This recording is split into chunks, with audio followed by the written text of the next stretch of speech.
All right, moving on to our next story. I don't know. I feel like I talk about a lot of the same things, which is probably not the most interesting thing, but I talk about things that I have some knowledge of and I have some passion for. So I wanted to talk about kind of nuclear fusion, and I know I've talked about it. Obviously, that's how our sun works. That's how all stars work by nuclear fusion, turning hydrogen into helium, helium into blah, and that into blah, and so on and so forth until they get to a point where they can't continue uh fusing these atoms into different elements. And this is almost 2 years ago now, but this is December 2022. There was a quote unquote breakthrough in nuclear fusion.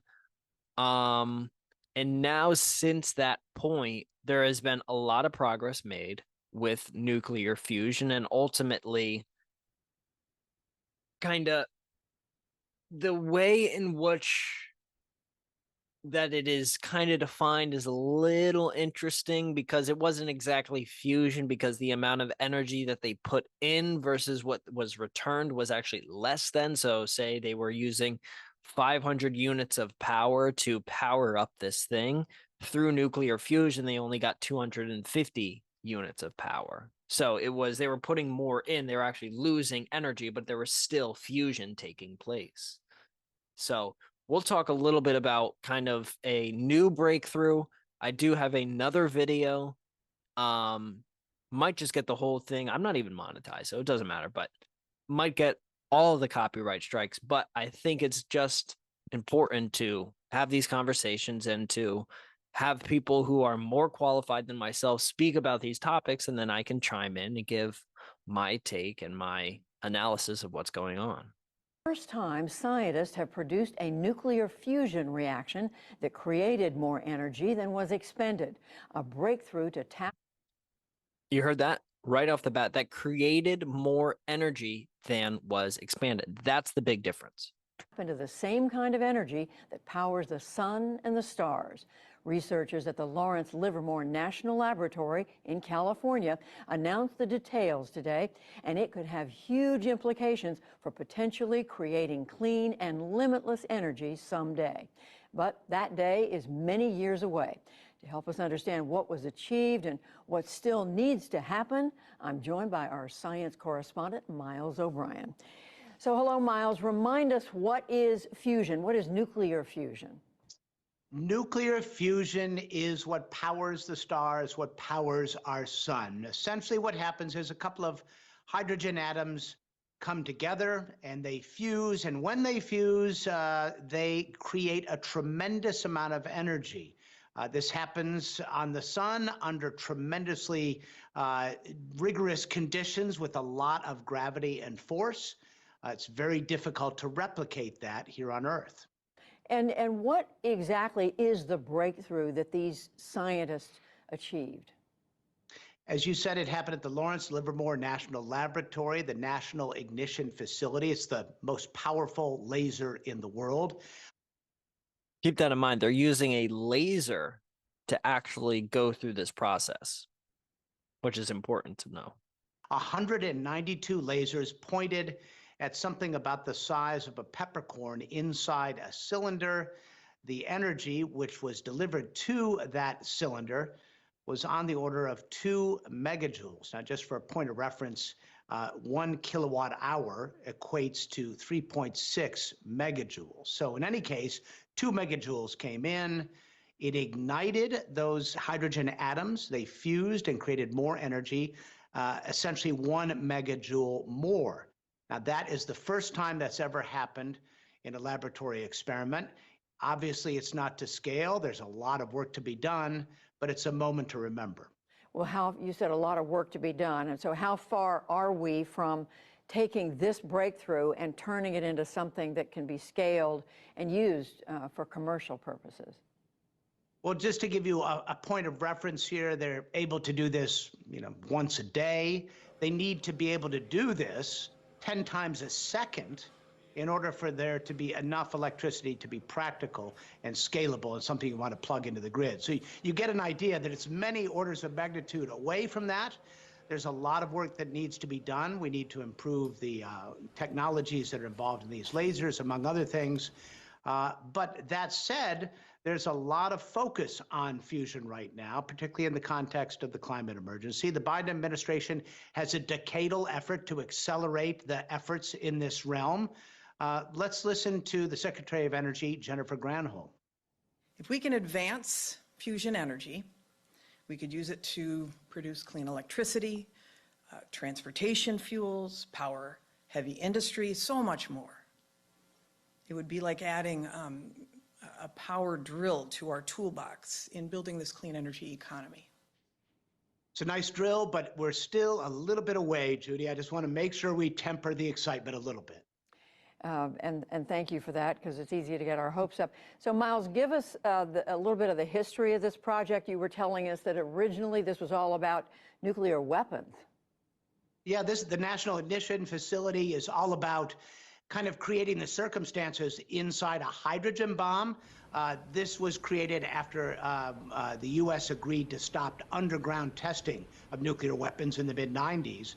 So in order to make the stockpiles stay safe and to ensure they can develop weapons in the future, they had to figure out ways to test. And so that's what this was built for. It was never built with the idea of creating commercialized energy. But along the way, they discovered it can be done, although it is a very complex way to do it.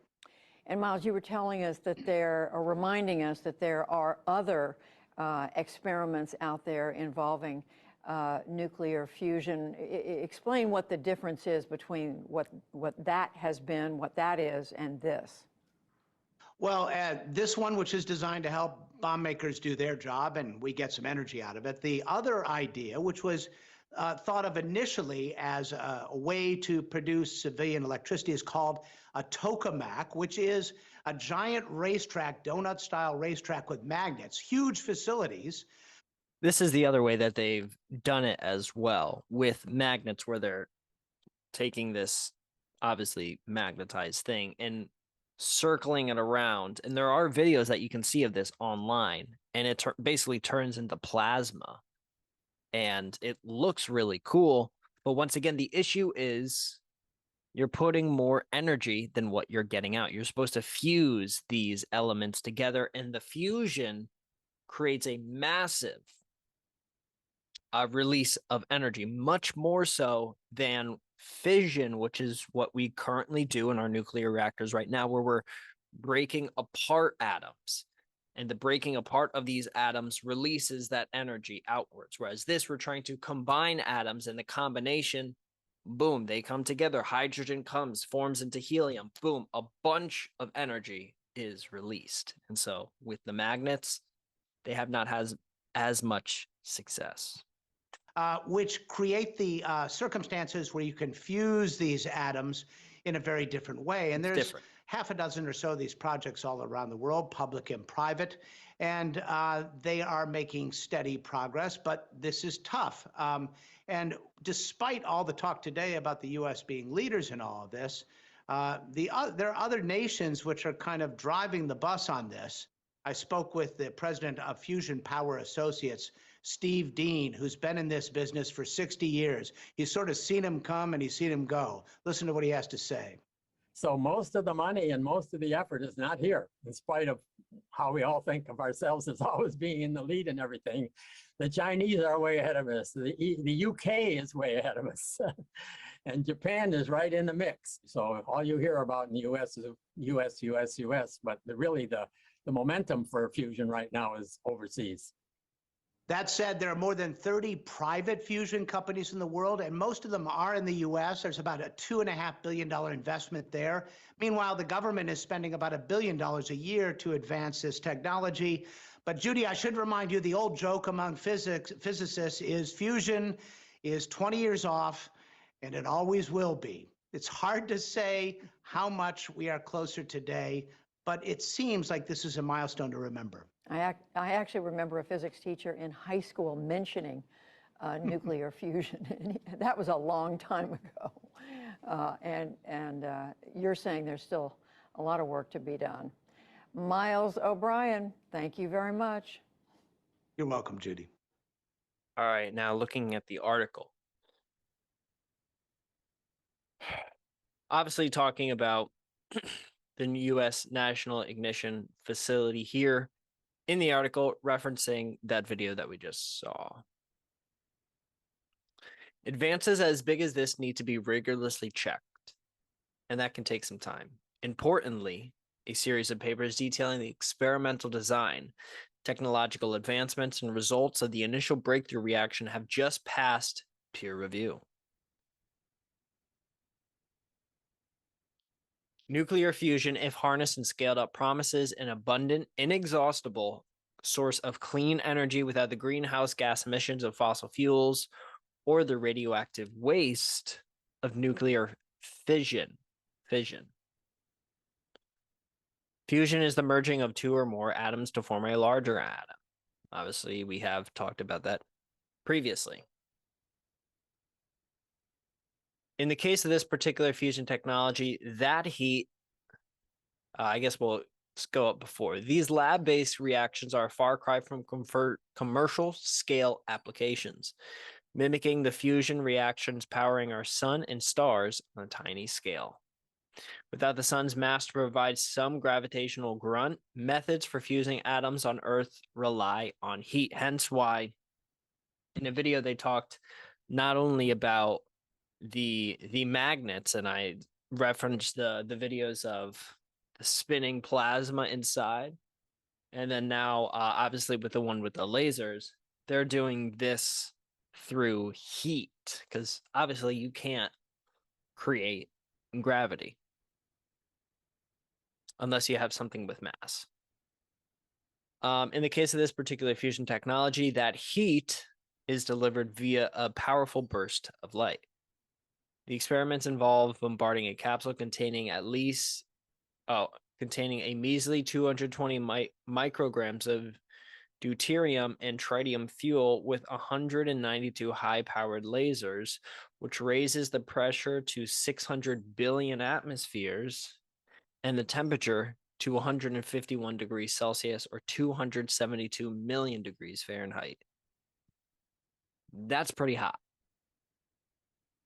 These conditions, which far exceed those inside the sun, cause the fuel to implode. The deuterium and tritium atoms fuse into helium and unleashing energy. In the breakthrough experiment of 2022, lasers fired 2.05 megajoules of energy into the fuel, resulting in a 3.15 megajoule being released, which is when we talked about this previously. And we actually watched the video of Anton Petrov. He talked about it in a lot more detail than myself. Part of the thing that was originally the issue was that the amount of energy being put in was not allowing for a greater amount of energy being brought out on the back end. The new papers detail the progress that made breaking even possible. So, say 2.05 megajoules in, 2.05 megajoules out. Obviously, the goal is to get more than that, including tinkering with the fuel mix, eliminating defects in the capsule walls, increasing the mass of the pea-sized capsule, boosting laser energies, and upping the volume of fuel used. Passing that so-called ignition threshold heralded a new era of fusion research, which hasn't slowed down since. Researchers also report results from those more recent mid-2023 generated 3.88 megajoules of energy from the same 2.05 megajoules energy inputted. Very interesting. The highest yield to date. Bear in mind, however, that huge amounts of energies are used to power the lasers in these experiments. This next part is a little interesting, and this is the current problem that we have.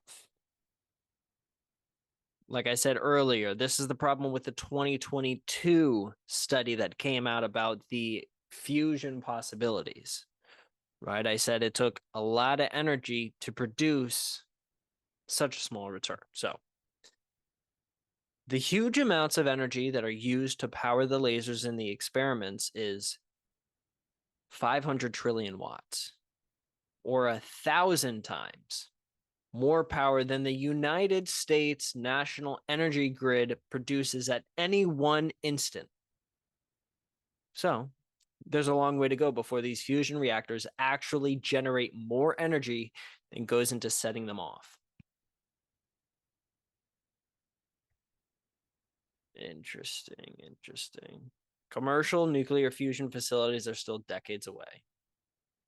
And we need to almost have global carbon emission, and we need to almost have global carbon emissions in the next year to turn the climate around. Luckily, we have the renewable energy technologies to do that. All right. Not relevant, but go off. All right. Here is the study, and you can see. Actually, they do link them all down here. I will put 1, 2, 3, 4, 5 of these studies in the description for you to read as well. But if you look at physics.com, this is February 5th. So scientists have now vetted details of the 2022 laser power fusion reaction that produced more energy than it consumed. So it's kind of like this. It takes a lot of energy to power those lasers, right? Now, what those lasers are doing, they're inputting, say, 2 megajoules of energy into this one particular thing. And then boom, it's so hot that fusion happens. And then the result of that releases, say, 3 megajoules of energy. So it's a plus 1 megajoule of energy. If you look at that second part where we have the lasers input in, and then we have the fusion, and then the energy that comes out of it, you would say there's an overall increase, correct? However, part of the issue is you need 500 trillion watts of energy in order to power those lasers. So even though the energy from the lasers is only 2 megajoules, and that then creates, say, for example, a 3 megajoule nuclear fusion response, it still takes a lot of energy to power those lasers in the first place. So that's kind of the conundrum that they're in. Like I said, I will put all of this down in the description, but very cool update, and frankly, something I think is very interesting.